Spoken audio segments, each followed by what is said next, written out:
This is Things You Might Have Heard. I am Jay Clifton Payne, and I have for you at this very moment today 8 stories in the queue for you to talk about because you said they're worthy of talking about. You said these are conversational stories. They cover information, politics, current events, and pop culture news. So we'll get to them in mere moments. I want to remind you right now that our website is this.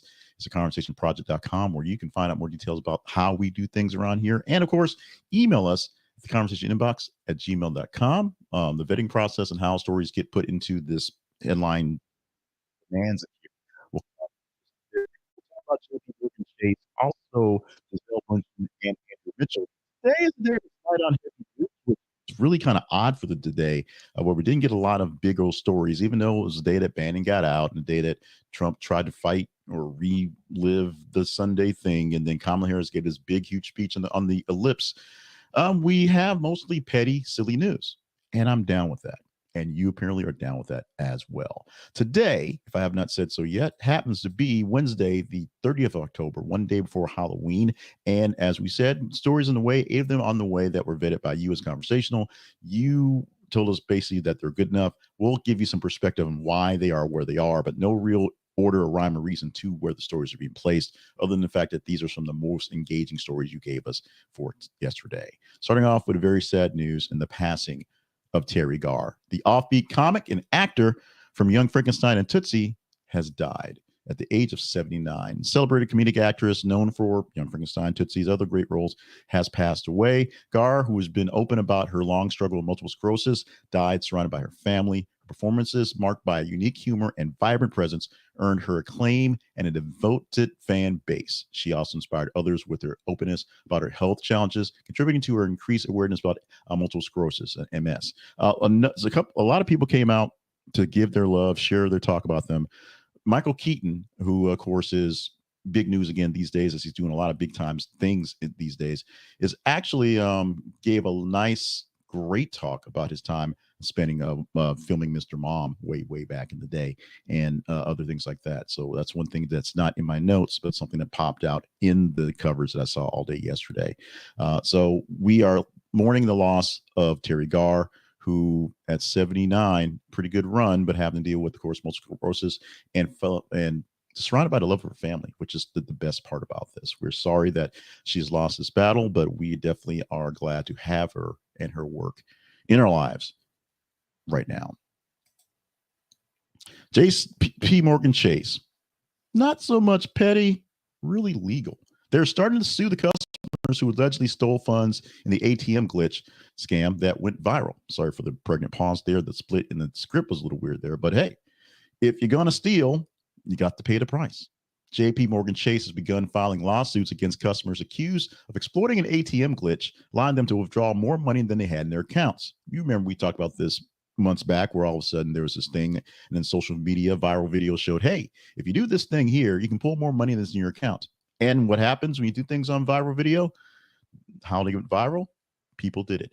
Many people capitalize on this issue, prompted a lot of unauthorized withdrawals. The bottom line is, when you actually make those withdrawals, there's like a record, a little electronic thing that says, oh, by the way, you pulled this much money out of the bank at this point and you didn't have this much money. And guess what? Chase wants their money back. They're taking legal action against people who used this loophole to recoup the funds and address the financial impact of the exploit, essentially saying what's wrong is wrong, and now we're going to get our money back and cost you extra money because of legal fees. They aren't wrong. They aren't wrong at all. You may hate your bank or hate banking or hate the money game itself, but stealing from the rich to prosper for yourself is still stealing. Let's go to story number 3. This is the second quarterback in a few weeks to actually retire in college. This is Michigan quarterback Jack Tuttle. He has announced his retirement after his 5th concussion. He's 25 years old. He's announcing he's done after 5 concussions, emphasizing the importance of prioritizing his health. He is a 7th-year senior, which also means something in that long sort of standing how these guys play in college so long, because they can. He transferred from Indiana, made a decision public via social media, expressing his gratitude for support he received throughout his college career. The concussions and lingering injuries ultimately influenced his decision to step away from the game for a long time, well-being, essentially living his life as opposed to letting the game and the potential of big money and big fame coming forward. No word on his future plans, I believe, because he's been in football so long. He, as well as the other quarterback who retired a few weeks back, whose name is escaping me right now, it's not in my notes, probably just going to stick around and hang out with the team and move into coaching, because that's essentially the next step of this thing. Stay in football, stay going well. He may have some other career goals going on forward, but we shall see what's going to happen for Jack Tuttle. We are glad he made his decision. There are other folks that we worry about that probably should make a similar decision, but we're glad he made a decision for his well-being. Hopefully his life being and things going forward can be as fruitful, even if it's not doing the football thing as lucrative as that could be. We teased the story yesterday. We'll talk about what teaser stories mean, but we're talking about it now. We got sandwiches on the brain. We had pickle sandwiches the other day. We had other sandwich places going out of business. This one also having issues. Subway sandwiches are short on meat, says a lawsuit. Subway has its own financial issues, as the glut of Subway sandwich shops, when they let everybody basically franchise, so it's worse than Starbucks, where there's a Starbucks across the street from Starbucks. There's a Subway across the street from Subway in most cases. They started to consolidate, started to close some shops down, do some things going forward, and they had issues going on with the distributors. Number one, when you bake their bread, it doesn't actually come out to a foot, and now the meat in the subs aren't quite meeting well. The math ain't math when it comes to meat.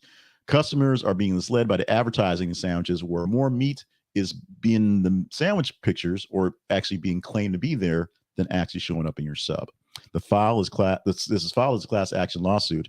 Alleges that Subway's ads materially overstate the amount of meat included, especially in the steak and cheese and other meat-centric subs, because it's meat.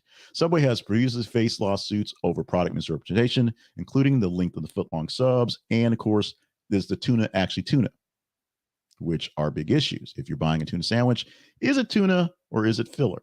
If you're buying a foot-long sub, but it's only 10.5 inches, does it matter that much? Here is where things come to head. You'll see more about this lawsuit coming forward because it's clickbait-ish, and so we'll see more about that. It also may be, as I said, news for today has been more on the petty side, so it might be more of a petty thing. But there are people who will go through. Remember when I was at Starbucks. Yes, I worked at Starbucks. They tell you about the people that come through to actually do their inventory, do their evaluation of you. Someone will come in and order a latte and order a cappuccino, and then go out to the car, and they have a scale sitting in their car, and they'll weigh it to make sure that you've actually have the right amount of milk, right amount of coffee in there, so that you're not overpouring or underpouring people with the actual consistency. So it's right there. There are people who check for these things because it really is valid. And there's people out there who is trying to make a quick buck off of lawsuits and class actions as well. We'll see if you make a quick buck and whether they'll drop the sub prices on the app by another $1 just to make up for it. Probably what's going to happen. Take a moment to pause from the news. 4 more stories on the way. But first, we want to ask you to give us a little help in our promotion. Do a bit of marketing work for us because you like us, essentially. In fact, that's what we want to do. Like us. Like this video here so that more people can see it in whatever feed they're watching. Having issues with Facebook on the streaming deck that we're using to live stream. So we will see if we can get that fixed and get back on the Facebook platform for the live stuff again. But we need you to like the video so that people can see what's worthy of watching, that we are worthy of watching in the news going forward. Today is not a big heavy news day, as in heavy news, but we think we provide you a pretty good service with pretty well-rounded news stories that some of them are being missed, and you get them here. And we like to make sure that people see that. So if we're doing a good job, like the videos we're showing, like the videos we do, the short takes, like the clips and things like that. So people see the content we do producing in their feeds as it's presented to them in the algorithms, and we can give them something good. Also, help out the algorithm by sharing some of our work with other folks. If you know people who like the news this way, share it with some folks who are going to watch it, and then engage with them in the conversations that we have. Have them engage in conversations with us in the chat, and of course in comments and email, and just on stories themselves. Last night had a very, very I'm going long here, so I apologize. Last night had a very long discussion at one of a meetings we had from one of the boards I work on. That was just newsy stuff, and it was nice. It was us sharing our thoughts and opinions. We had a common thought on a particular topic, but it sort of wound out on how just the state of politics and who we vote for makes a difference, even if you don't like the person, because the other person out there may be maybe worse. And we weren't talking about the national election. We were talking about local elections here. Just how some candidates who are just, we know them personally, flat out crazy, but you vote for that crazy person because the crazy always, it may be a bit better than the not crazy you don't know. We'll talk more along the lines of those things going forward as we get closer to this election day. We're now 6 days away, I believe. And subscribe to our work because we need more people in the conversation directly. We need you to get these things when we go live in the morning so you know that we're here to listen to and watch. We need you to get these things later in the afternoon so you can go through your feeds and see exactly what we're producing. We need more subscribers because more subscribers means social improvement, social proof, so more people see what's going on, and there's less complaining about, you only got so many followers. Well, I only got so many followers because I don't have a big bank behind me and all day to work on this, a full-time job plus full-time other duties on this labor of love that is a labor. So like, share, and subscribe. I promise tomorrow I won't be so verbose in the like, share, and subscribe section. I promise. Until I break that promise. Let's move on to the next story. And this is one we've been holding on for a couple days because it's a little weird. It's a lot weird. Now, people who get immortalized in statues are usually great people. That's an awesome thing. But the biggest thing about these things, unless you're in Michelangelo, unless you're putting really exquisite detail into these things, it's only so much you can get out of a big old chunk of a rock. And that's what we got, as you see in this picture. If you're watching the video, apologies for I got a little throat clearing. Apologies for that. No disrespect to Dwyane Wade, although his wife's had his birthday yesterday, and I called her out as someone on my ex-wife's list, so that's there. But Miami fans are a bit confused about the Dwyane Wade statue because it looks nothing like Dwyane Wade, one of the great stalwarts in NBA history, playing along with his own set of triplets, him with LeBron James and Chris Bosh, bringing titles to Miami when, of course, LeBron said, I'm taking my talents to Miami, teaming up for that triple threat that did a lot of good work in the NBA and a lot of good work on the outside, as they're just kind of great folks, great ambassadors of the game and life, if you will. So ups to Dwyane Wade for getting that. But the biggest thing about Wade and the biggest thing about the statue is that it looks nothing like him. Wade humorously responded, joining fans and wondering exactly who the sculpture looks like. But people are just defending the statue, saying it looks better in person than in photos because essentially the lens is obscuring things. But reactions from fans are divided on, the fact that their great player, number 3, has a statue. That's awesome.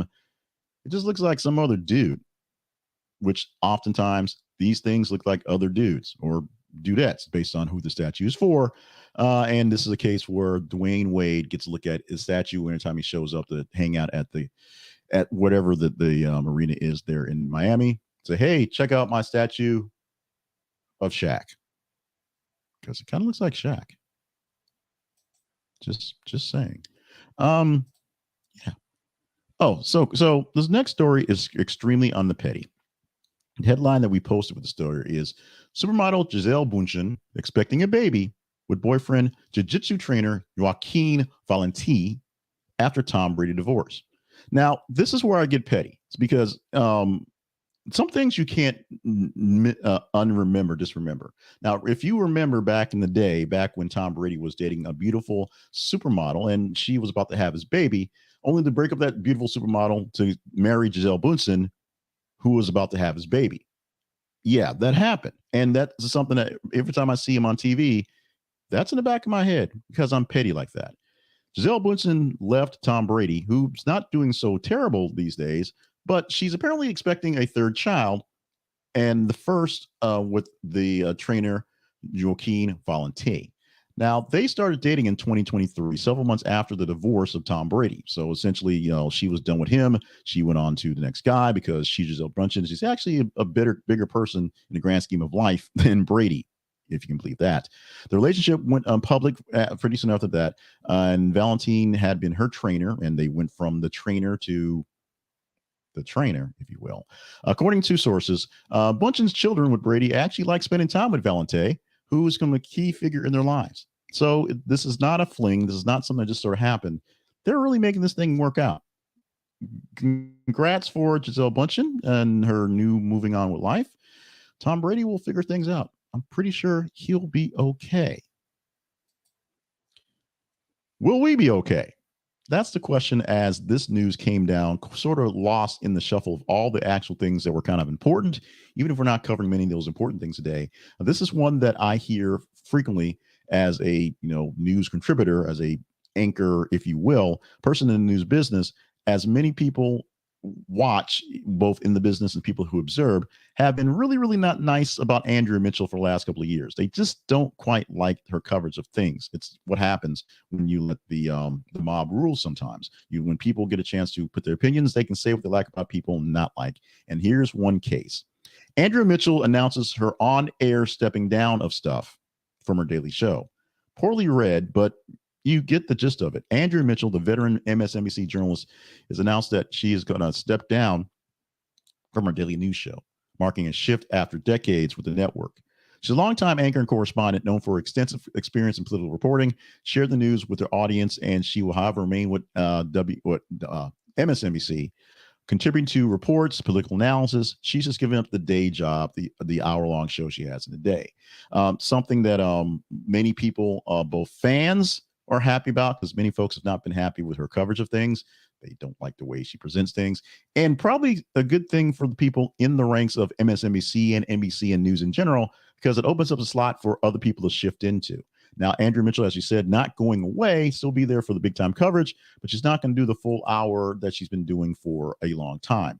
Essentially, at some point in time, when your top anchors get long in the tooth and you got to put them someplace, they get stuck on cable news with hour shows here or there to kind of deal with stuff, because they still have that crown of knowledge, and then you need to get that knowledge and experience from them, and they need to be around younger people to train them up as they need to be. And younger people need to see them around and see how things work. But at some point in time catches up to you, and I'm not sure if Andrea Mitchell really wants to slow down, or if the folks behind the scenes really want to ramp things up.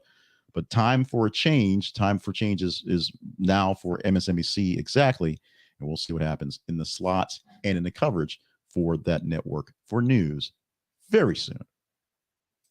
And finally, one of the least important stories we can talk about today was one of the most interesting stories that popped into our feed we gave you today. We'll explain that literally in minutes.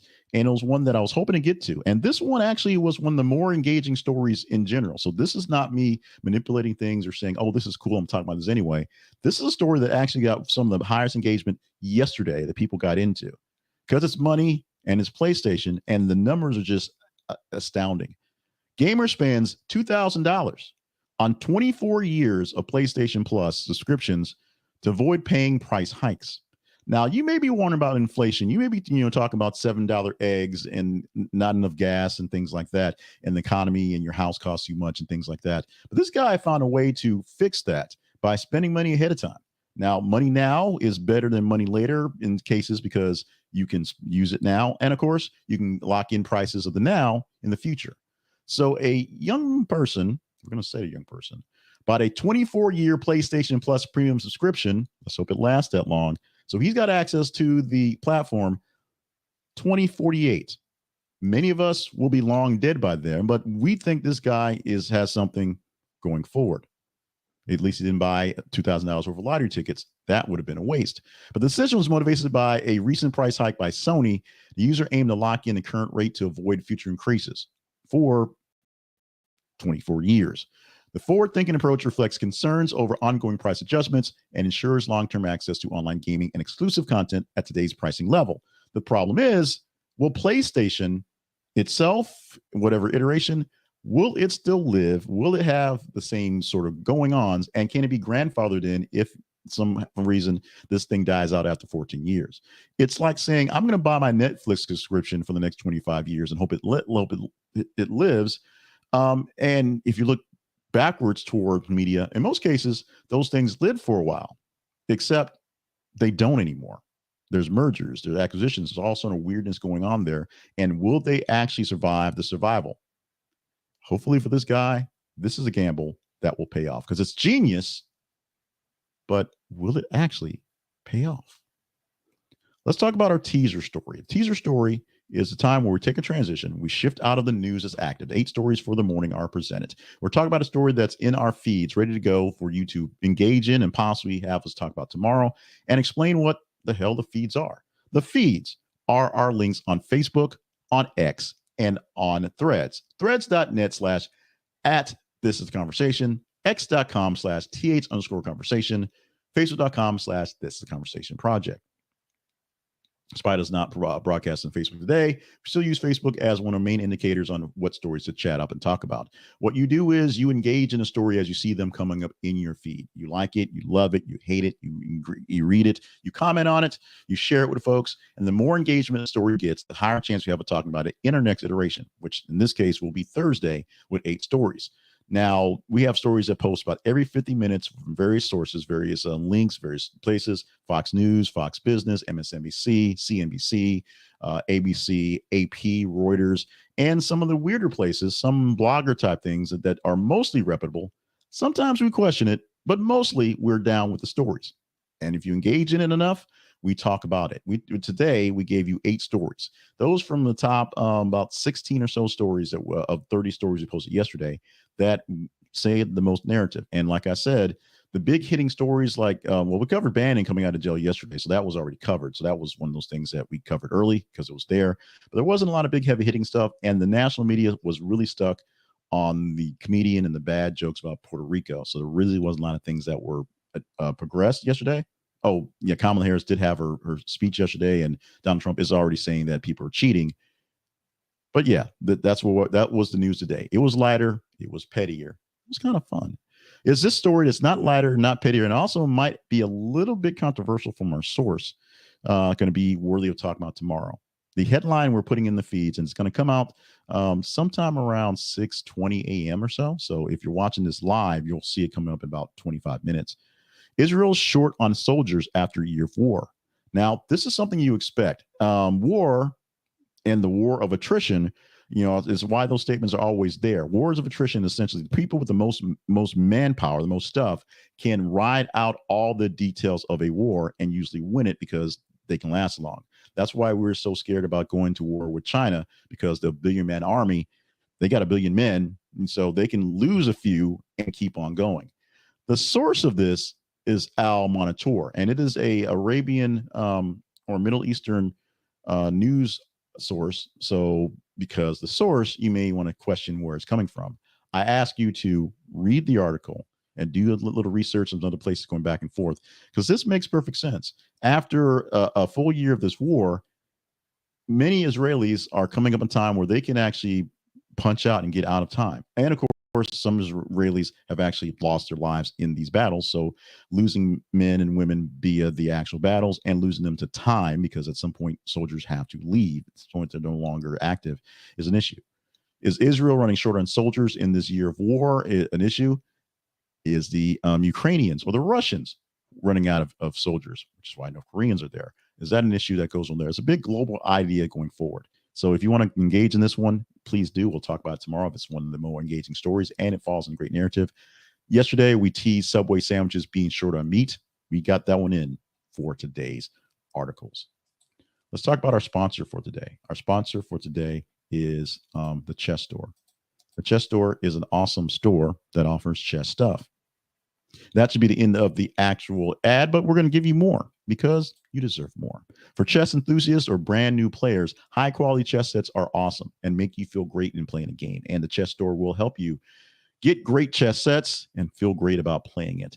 Premium chess sets and accessories for you that don't look cheesy, don't look stale. They're beautiful on your coffee table, beautiful as pieces that sit in other rooms. And if you take them on the road and pull them out to the airport, people are like, wow, that's a great chess set you got there. Wooden and marble pieces, plastic travel pieces, tournament pieces, and all the accoutrements you need, such as clocks, are there for you. Whether you're a beginner or a grandmaster, you're taken care of. And they're also taken care of with great customer service and fast, reliable shipping and great prices. Great prices.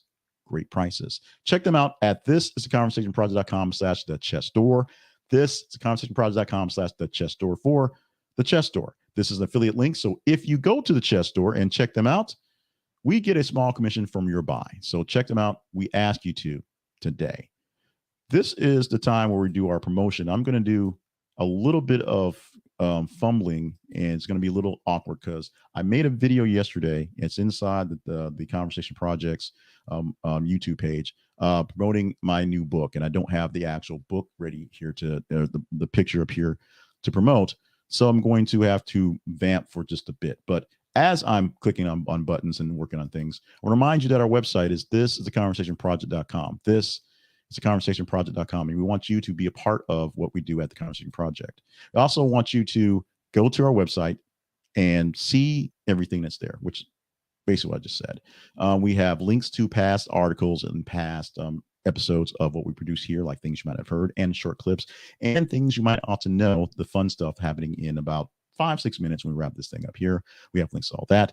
We also have links to our sponsors pages and our partnerships page. We're asking you to help us out by going to our sponsors page and going to our partnership page and seeing if you have another want that you can get from our sponsors. All affiliate links, when we buy from them, we get a small commission, and from our partnerships. Those are direct partners with us, people who fund us through our partnership, our coffee clubs, if you will, of various levels to get things in there. We hype them up on Friday, so we'll give you their names and more details on that one. But you can find out more about what's going on at those websites for this is conversationproject.com, partnerships, or for sponsorships.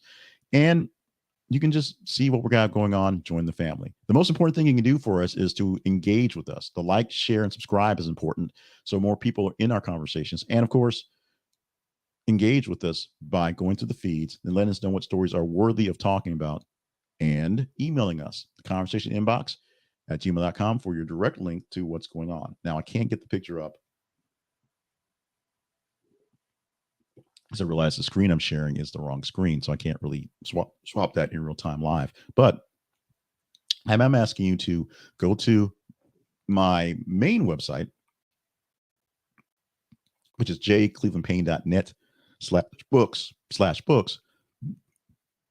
And you can see the new book, which is called the Now What Network Manifesto. And the Now What Network is another project out of the More Better Media broadcast, which is used to sort of give you nonpartisan, just more or less try straight down the middle tips, tricks, and things, tactics to use to be more engaged in politics, whether on the local level or on the national level, and to keep people accountable for the things they said they're going to do now that they're in office. Whether you voted for them or not, the people who are now in charge need to be accountable to you and do what's best for you as much as possible, even if you're not their platform. The new book has 10 tactics that you should use going forward. And of course, it is a way to get people, it is a funnel, if you will, to get people to check out the Now What Network for more ways of engaging on how they do things for your sticking with your politics. And with that, you can look for it there. Go to jclevelandpayne.net/books. It's at the top. All my current books are there. Or go to Amazon, search for J. Cleveland Payne. $10 in paperback and $5 in Kindle. And within a few days, it just got published yesterday. It will matriculate to other platforms where you can get it wherever books are sold online. So we'll be everywhere once that gets spread across the world from the publishing platform. So we thank you in advance of that one. We will work more better on the actual promotion of it. It'll be our sponsor for next week's stuff, so it'll be there. You'll see I guess my face isn't on the book, but you'll see me talking about that all week long next week as we're wrapping up the election, fingers crossed, to make it more engaging. And since you've engaged with me, it's time to stop. We're done engaging. We're done. Seriously, we're done for today. Wednesday, October the 30th, 2024. Your things you might not have heard have been said. So now you may have heard them, or maybe you already heard them before. That's the whole point of this thing. You help us pick out stories that people would get engaged with, and we share them with other folks who may not have got those stories because they're stuck on Puerto Ricans deciding whether a joke about their island being trash is a good joke or a bad joke, or whether they're going to vote for Donald Trump anyway, or whether they're going to vote for Kamala Harris instead of, and other things like that. It's been a big day of talking about a garbage all day long in Puerto Ricans. It's been the main story all day. And so when the news gets hijacked on those levels, there's other things happening. And we like to make sure we're getting those things out there for you to see, engage in, and tell us what ones to chat about so we can. Thank you so much for being a part of the show. As we say, email us with your comments, concerns, and any complaints. Check out our website for all the things, all the calls to action. And the big one is follow the feeds. Let us know what stories should be up next in the actual reports. 8 stories planned for tomorrow. We'll see what stories fall into that plan tomorrow. Love you guys. Mean it so much. Let's get out of here. Have a great Wednesday. Have a great day.